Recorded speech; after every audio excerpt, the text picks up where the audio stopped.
Hello, I'm Lindsay Whitley, the Associate Superintendent for Communications and Community Engagement with Cumberland County Schools. Thank you so much for joining us for our Throwback Thursday edition of Cumberland Family Academy. Each week, we look forward to bringing you timely information and resources to help your child succeed in school and in life. Now, let's jump right into tonight's session, already in progress.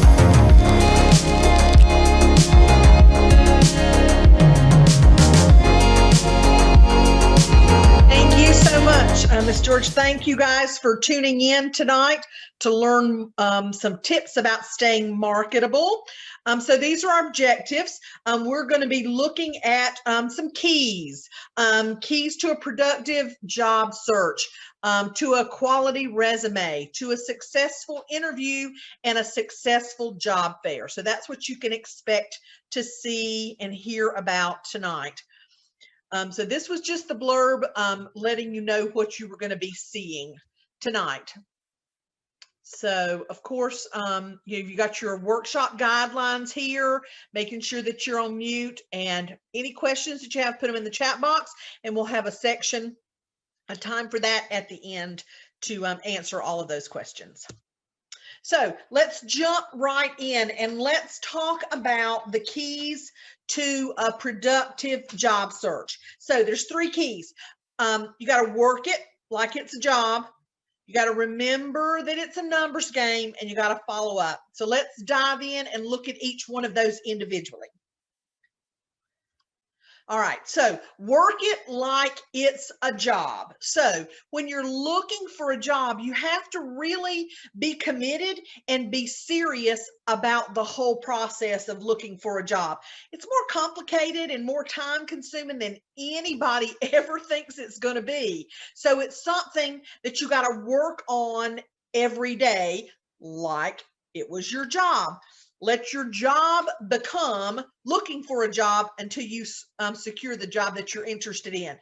It's easy to get discouraged, but stick with it. Again, just be reminded that everything takes longer than you think. It doesn't happen in a week or 2 weeks. Even after you apply, there's hiring windows. Then they have to go through the applications before they even ever start calling anybody in for an interview. So be committed and work on it every day, but don't get discouraged because it's going to take a while. So looking for a job is actually a numbers game. So it's really about applying for lots of jobs. So if you just apply to Wendy's or you just apply to PwC, just one place, and then you just sit and wait, you may or may not ever hear anything back because there's so many folks that are applying for jobs. There's so many people competing for these jobs. If you just apply for one job, you may never hear anything about it. So you got to make sure that you're applying for lots of jobs. If you're doing what the first slide said and work it like a job, you're applying for jobs every single day. So of course that's going to be second nature. Make sure that you tell everyone around you, everybody that you come in contact with, all your friends, that you're looking for a job. There's this thing called a hidden job market, and that's employment opportunities that aren't advertised. There's all kinds of companies every single day that are looking for people. They want to hire someone, but they don't advertise. They don't put it on Indeed. It's really just a word of mouth thing. So you've also probably heard the adage that, it's who you know. That really comes into play. So if you're telling everyone you know, hey, I'm looking for a job. If you hear of anything, let me know. You might get a response back like, well, my brother owns a cleaners and he has been looking for some front counter help. Ding, ding, ding, hidden job market. You've just tapped into it. So make sure you tell everybody you know that you're looking for something. And ask where you shop and the different places that you patron. If you love shopping at Journeys in the mall, then you need to ask them about applying for a job there. I mean, why not work where you want to work at places that you like? There might be a great discount involved too for the content, for the materials and the supplies that they sell at that store. So that's a win-win. So apply for lots of jobs, telling everybody you know about it, and ask at the places where you patron. So make sure also that you're using all of the different platforms. Indeed, Snagajob, Glassdoor, Monster.com. Don't just rely on one, because every business doesn't necessarily advertise at every place. So they may only do Indeed, so you're missing out on all of the opportunities on glassdoor.com. So you create a resume and upload it to each site, but I warn you or suggest that you don't use their resume platforms to build your resume, because it's going to be very basic, and it might not have all the information that you need. So create your own resume. We're going to talk more about resume tips in a little bit, and then upload that effective, fabulous resume into each site. Indeed is really easy, and you can apply on your phone to jobs. So that's the one that I recommend, especially for young people, because they have a whole lot of retail and entry-level positions listed on Indeed, and it's so easy to use. But create your resume somewhere else and then upload it. So here is the step in the job search that most people don't utilize. So you've applied for lots and lots of jobs.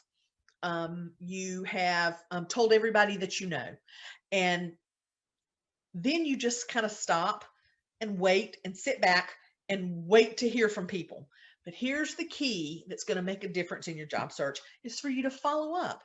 So I want you to keep a list of all the jobs that you've applied for, especially the date. Now, you can do it old school like me, write it in a notebook that you applied at PwC for the customer call programs position on Thursday, April 27th. Okay. Because that's so important, because what you're going to do is 1 week after you apply, you're going to call those people.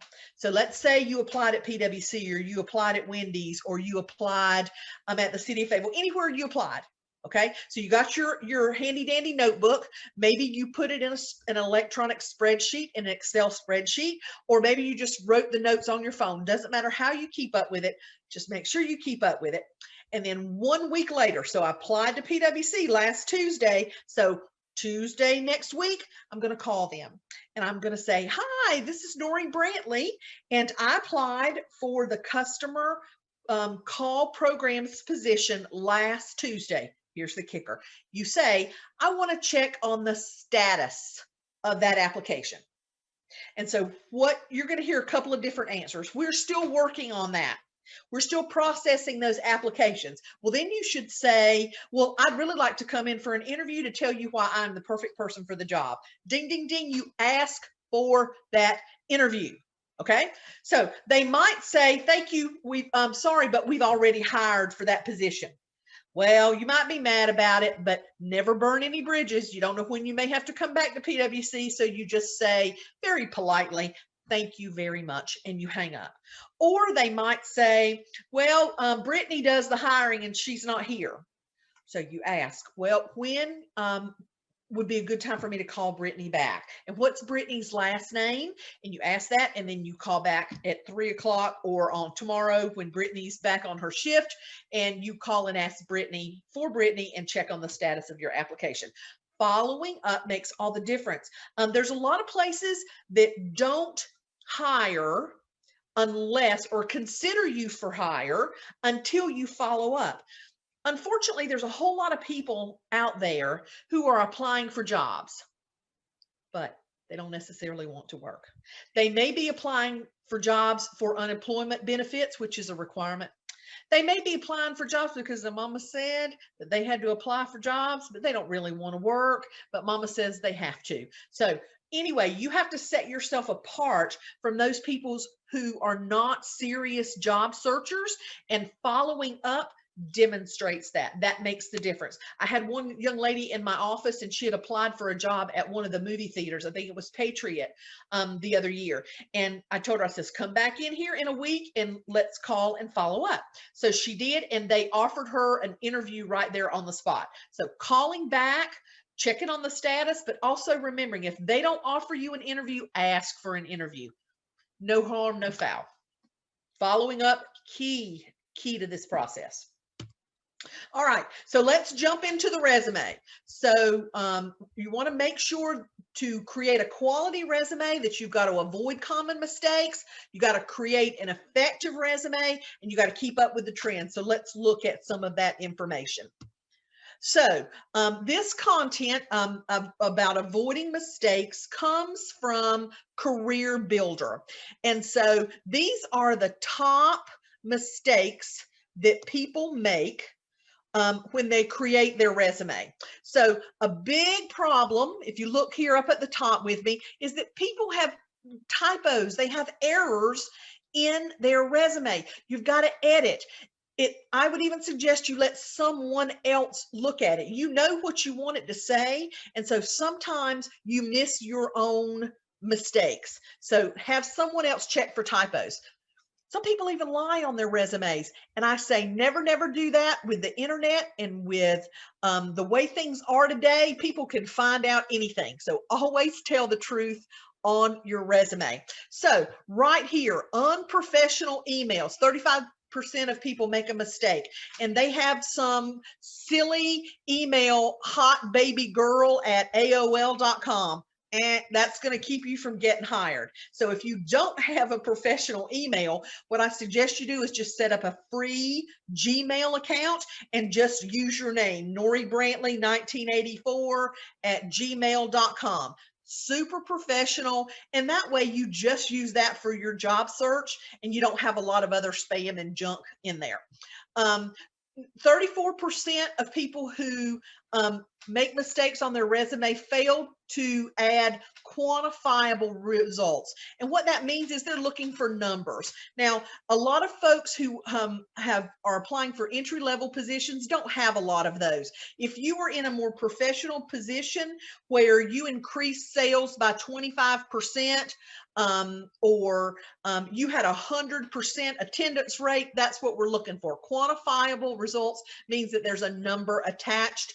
And so if you can put some of that information, if you have that information, definitely add it in your resume. Make sure though that you don't do long, boring paragraphs of information. 25% of people do that, and that's a big no-no. It needs to be bullets. It needs to be quick, because hiring managers don't spend much time looking over resumes before they make decisions to keep or toss. So you want to also avoid a generic resume. We're going to talk about that a little bit more. You want it to be reflective of your skills and be a little more specific for specific industries. And the last one there, exceeding 2 pages. Hiring managers do not have time for more than 1 page. So keep your resume to 1 page. So just a little tidbit of information there in the middle of the screen. The average number of resumes that are submitted for a corporate job opening is 250. So they have 250 resumes submitted. How many are they going to interview? 4 to 6 people. That's not many. And of course, how many are going to get that job? Just 1. So it's very, very competitive, and there's a lot of things that go into it, and you want to make sure that you have the best resume.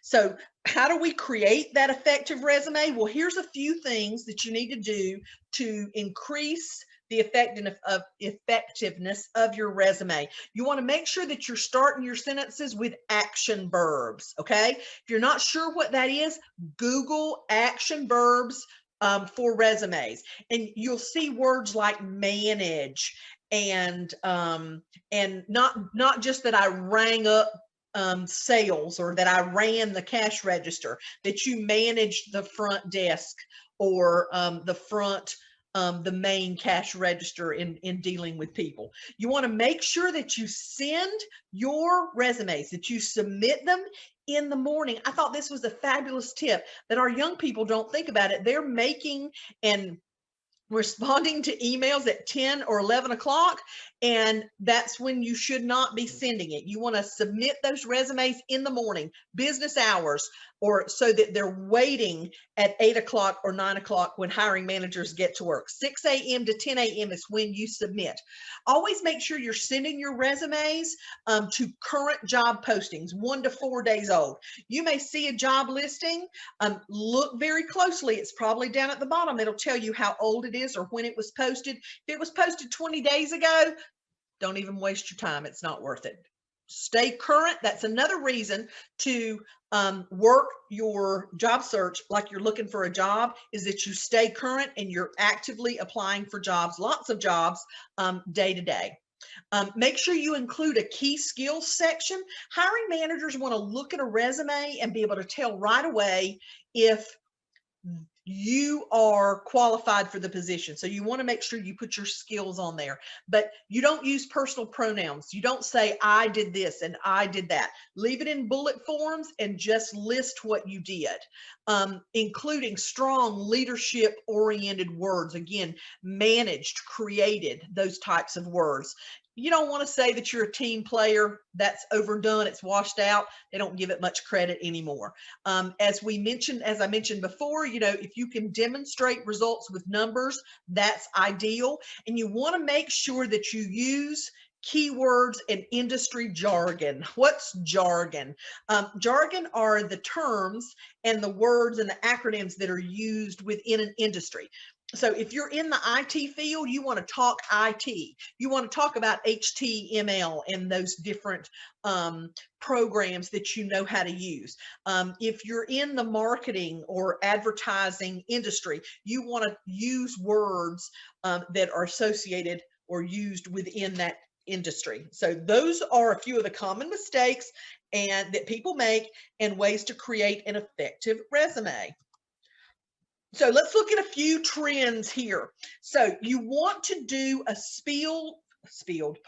a field specific resume. So back in the old school, they told us you just need one resume, make it very generic and send it out to everybody. That is not a trend for today. What you should do is have a couple of different resumes that are they don't have to be hugely different, but you need some of that technical jargon on there. You need them at least for different industries. If you're applying for retail, you're going to need one type of resume. If you're applying for a warehouse position, then you're going to need a different resume.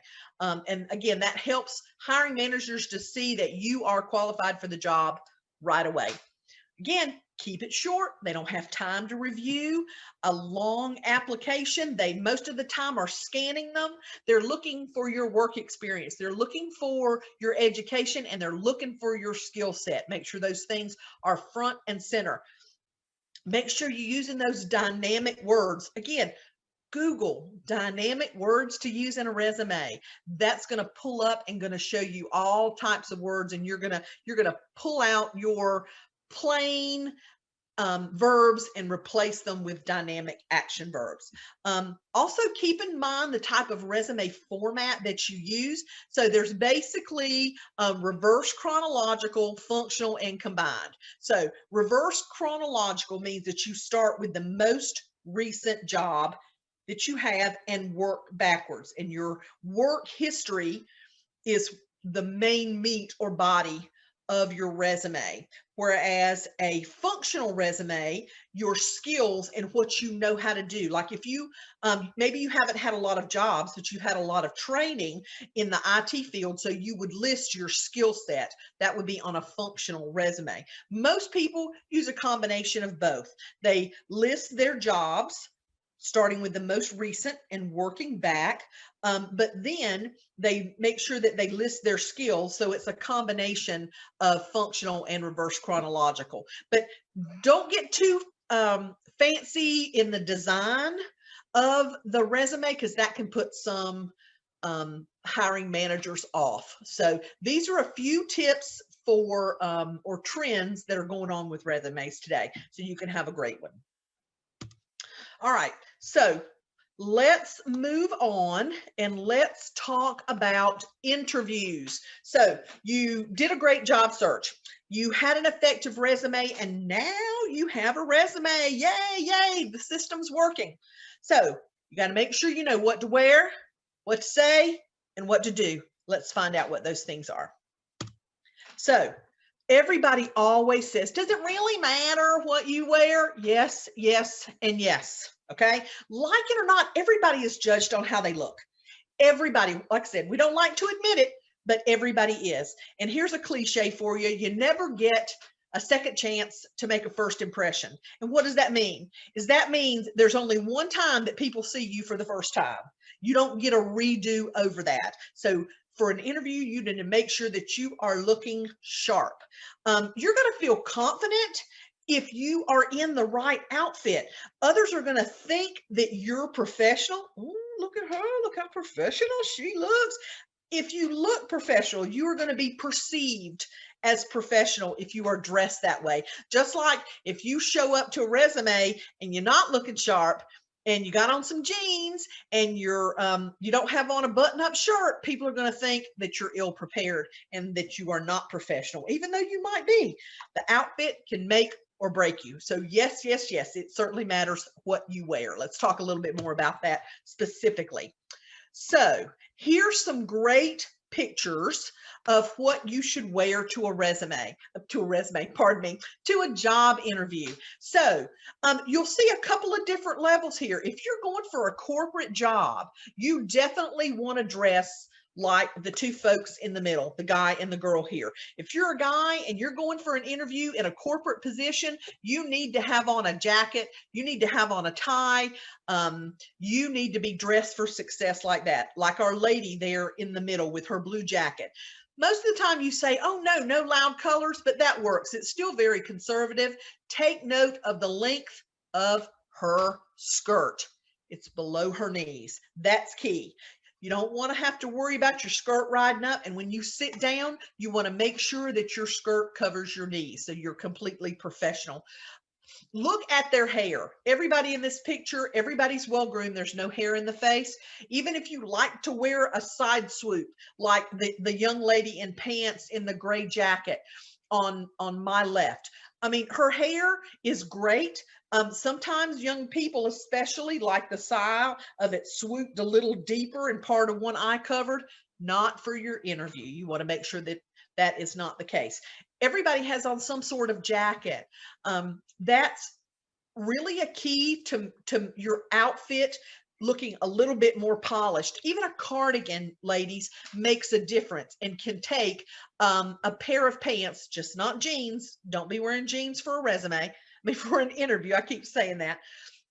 You can wear something other than formal dress pants, but she has on that cute professional gray jacket. She's got on nice heels. Ballet flats would work. You don't have to wear heels. You need to be in a comfortable and confident outfit. Pants are fine. Again, skirts fine.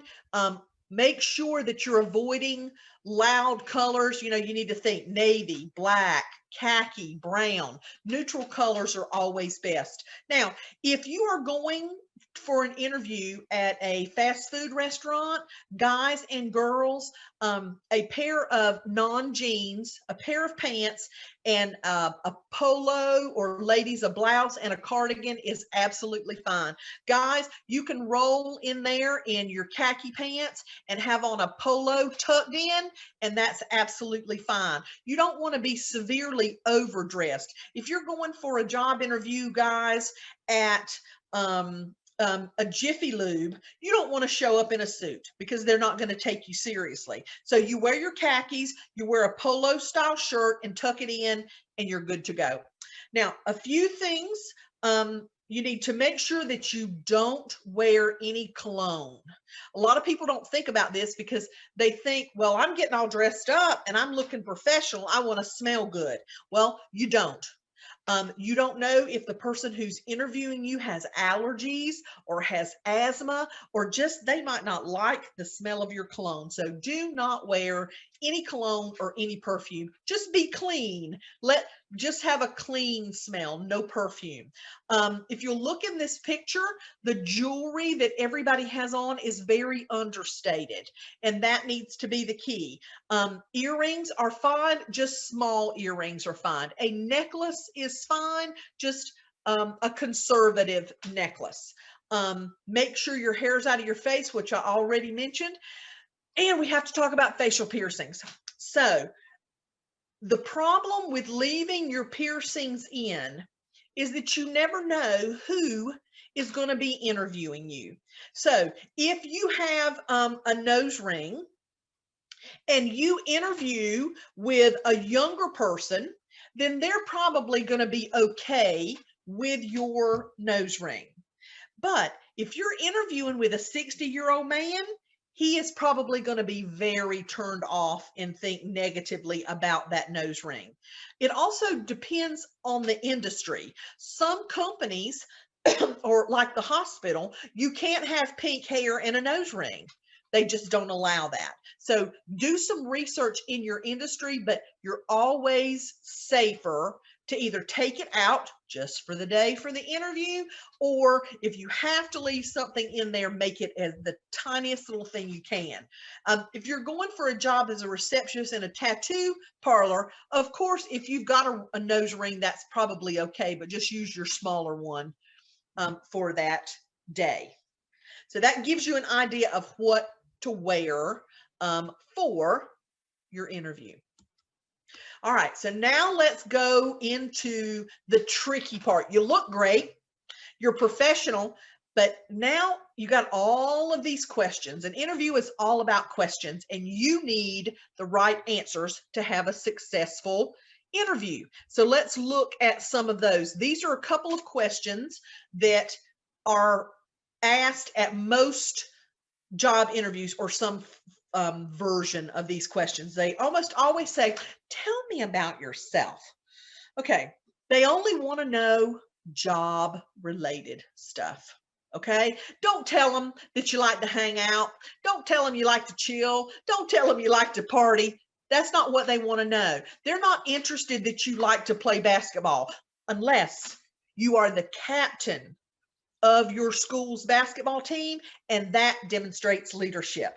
Okay, you wouldn't tell them that you're an avid reader necessarily, unless you're going for a job where you're going to be doing lots of editing, and your vocabulary and the words you know would make a big difference. You know, you can tell them where you grew up or where you went to school. If you are 21 but you look 17, you want to tell them how old you are. Okay, if you're 30, you probably don't want to tell them how old you are, and that's okay. If you're 50, you probably don't want to tell them how old you are. But if you're younger, you do. Definitely tell them, you know, where you went to school, because you go in and you say, oh, hi, I went to Reed Ross High School. What? Oh, I did too. What year did you graduate? Ding, ding, ding. Instant connection. Instant connection. They're going to remember you if nothing else. And that might even give you a slight advantage, because a cougar wants to hire another cougar. So they might ask you, why should we hire you? They ask that question a lot in interviews. Well, tell them that you would be a great candidate because you're smart and that you're dependable. Tell them that you are the right person for the job because you can learn how to do anything. That's my go-to. I might not be as familiar with all of the jargon in this new industry that I'm getting in, but I'm smart and I can learn how to do anything. That's what I always lead with.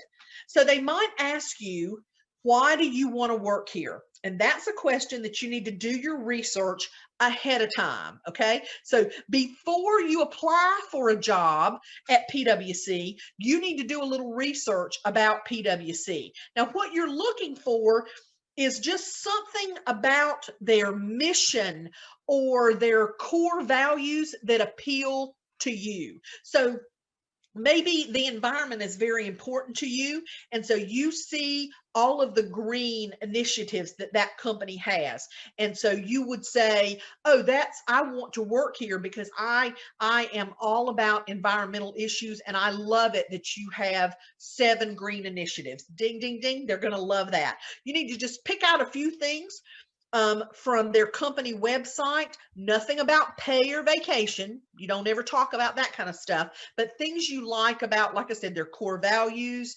or initiatives that you can really get behind.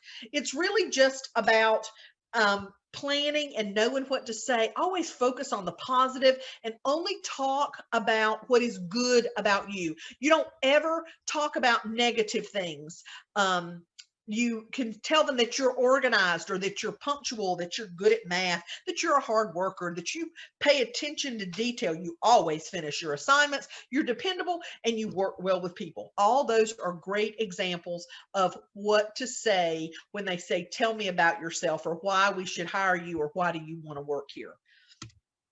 So there are a few things that you should leave out. Okay. You always want to keep it positive and you want to be professional all the time. You don't want to talk about negative things, even if they're true. Okay. Now you're always 100% honest. You never lie about anything, but you don't go into the negative, or if it's a negative situation, you got to quickly put a positive spin on it.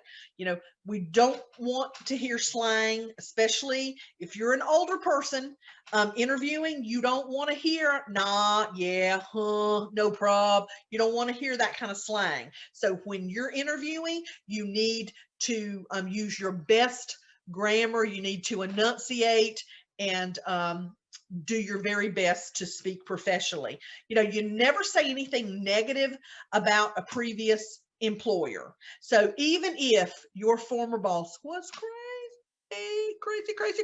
you don't say that. You don't ever say anything negative. And let me give you an example. So let's say I'm interviewing you and you say you went to Douglasburg High School. And I was like, oh, did you ever have a teacher named Miss Jones, Miss Regina Jones? And they go, oh, yes, she was the meanest teacher I ever had. Oh, gosh, she failed me. And then I say, that was my mom.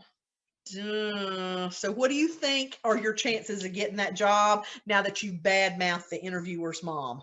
Don't do that. Never say anything negative about a previous employer or say anything negative about anybody, because you don't know who people know. Okay. You also want to leave out things that make you look bad.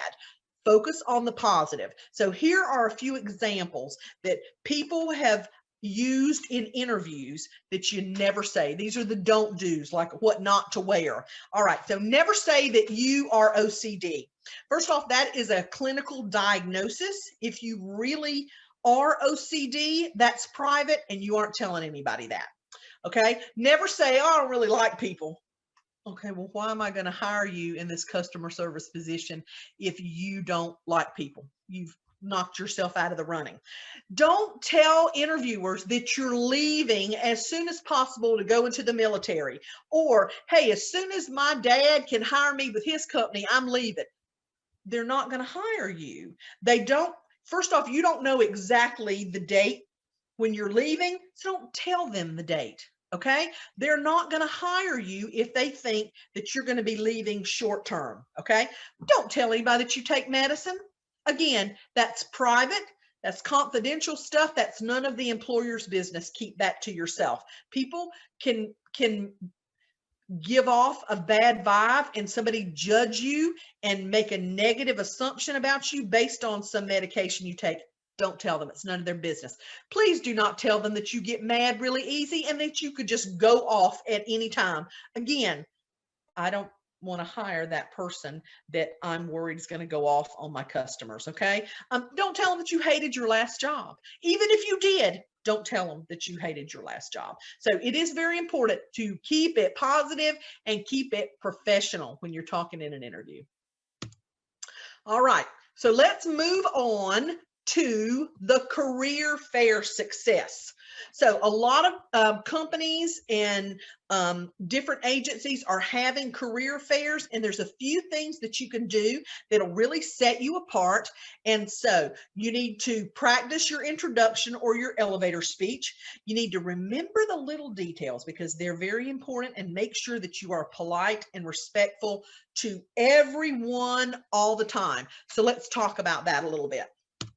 So you're looking good because you're dressed just right. You're sounding good because you know all the answers to the questions. Now let's dazzle them. Okay, so let's talk about your elevator speech or your introduction.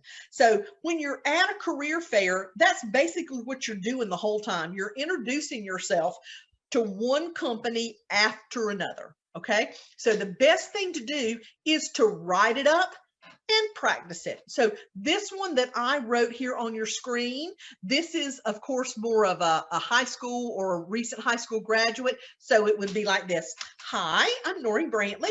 I grew up here in Fayetteville and I graduated from Reed Ross High School. I have always been interested in computers, everything from software to hardware. I'm organized, I'm punctual, and very dependable. Okay, I checked all the boxes. I told them where I went to school, maybe to make a connection. I told them that I love computers because I want to get this entry-level IT job. And I also told them 3 things about me. I'm organized, I'm punctual, I'm dependable. All of those are work-related things. Here's what not to do. Yeah, I'm Nori. I'm a junior. I like to chill, play basketball. Not sure what else you want to know. Everything is wrong with that. No last name. Started with some slang. Yeah. Enthusiasm. You have to act like you want to be there. Okay. We don't want to be telling people that we like to chill. Okay. Everybody likes to hang out and relax.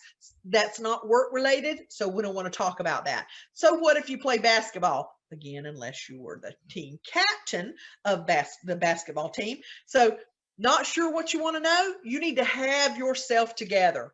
You need to write it down and practice it in front of the mirror so that you're comfortable just saying it. You don't have to memorize it word for word. That's not really practical, but you need to be comfortable enough that you can introduce yourself because that's what you do at a career fair. So there's a lot of little things that make the difference. So when you first arrive at the career fair, you need to act like you want to be there. And I know that sounds silly, but if you go in there and you're tired and you don't really want to go, and again, your mom or your dad told you that you had to go and you don't really want to go there, the employers that are there are going to read that all over your face. Okay. Also, you need to make sure that even in the parking lot, when you get out of the car, that you're not on your phone. You need to make sure that you're already put together. Okay. You're not putting your shoes on as you're getting out of the car. You don't know how many company reps are in the parking lot and they watched you finish getting dressed. And then you come into the career fair, they're not really going to want to talk to you because they watched you put your shoes on in the parking lot. So get yourself together before you go in. Okay. So I mentioned it before. Make sure your cell phone is not visible. Don't see it. Don't put it in your back pocket, especially one of these great big cell phones. Don't put it in your pocket. Certainly don't have it in your hand.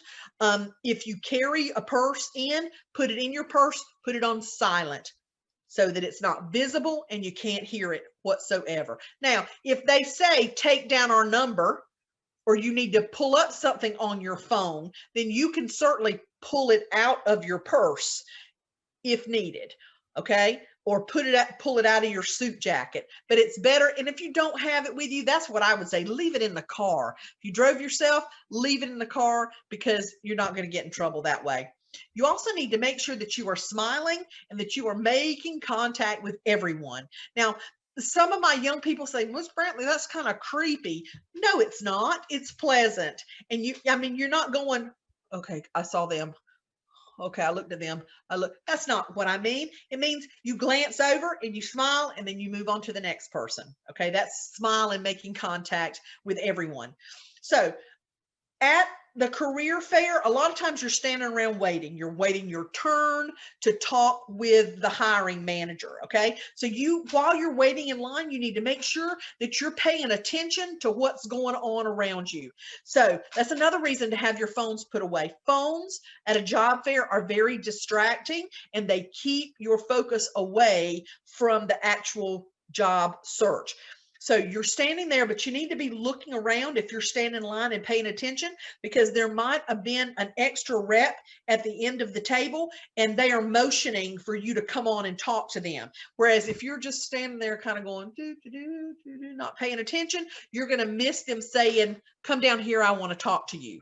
Now, you also may be standing in a crazy long line because you want to apply at Walmart distribution, and you look over and there's some tables that there's nobody at all. Step away from that long line. Go talk to the people who don't have anybody in line. You don't know what kind of opportunities they have or what you may be missing out on. Okay. So make sure you're paying attention. Somebody may look at you and be so impressed with how professional that you look that they're saying, come here, we want to talk to you, come here. And if you're oblivious, you're not paying attention, you could miss out on a great opportunity. Make sure, of course, that you are polite and you are respectful to everyone. Okay, you don't know who's reporting back, and one hiring manager at one table may have watched you be rude or disrespectful to someone at another table because it's in a small space, so they're hearing all this stuff, and they may not want to talk to you because they saw you be rude to someone else. So make sure you are polite and respectful to everyone, no matter what. All right, let's seal the deal here. So you've been to the job fair, you're looking great, you're saying all the right things, you're polite to everyone. Now, this first statement was kind of pre-COVID, offer to shake hands with the company reps. Nowadays with COVID, that kind of changed things. So what I want you to do then is focus on that second bullet, is to smile and make contact with all of the company representatives. When you walk up, there may be 5 people sitting there from PwC. You need to make sure that you smile and look and acknowledge each one of those people. Even if you end up just talking to maybe the one in the middle, you still need to acknowledge the other folks and thank them all for their time at the end. You know, listen very careful to their questions. A lot of times you hear part of a question and you start formulating your answer and you didn't hear the second part of the question. So make sure you listen to the whole question and know that it is okay to pause, to think about your answer, to kind of collect your thoughts before you give an answer. Now, make sure that answer is not a yes or no. No, yes, but you don't want to go on and on. So you want to answer in a full sentence and give them more of an answer than a yes or a no. Again, talk about what you're good at. If you're a recent graduate, talk about what classes that you liked in school, or if you're a recent college graduate, again, talk about what makes you the one to hire. The whole point of a job interview or a career fair is to sell yourself. Some people think that when you say that you're smart and organized, that that's bragging. Okay. And nobody wants to be boastful or to brag, but at a job interview and a career fair, what you're doing is selling you. And you're the only one that's going to talk about you. You're the only one that's going to say how great you are. That's not bragging. That's not being boastful. That's selling yourself. And that's exactly what you need to do at a career fair. So in wrapping things up, you know, it can be hard finding the right job, but with effective keys, if you have skills for your job search, for your resume, for your job interview, and for your career fair, you will be able to secure the right job for you. And so that's what all this information has been about tonight, is to give you the keys so that when you are looking for a job and creating a resume and going on job interviews and career fairs, that you have everything that you need to be successful. You can do it. Wow, that was a great session. Thank you so much for joining us this evening for our Throwback Thursday Cumberland Family Academy session. Each week, we look forward to bringing you information and resources. So if you enjoyed watching tonight's session, be sure to visit our website at www.familyacademy.ccs.k12.nc.us. There, you will find additional sessions and information and even resources to help you help your child in school and in life. Thank you again for joining us.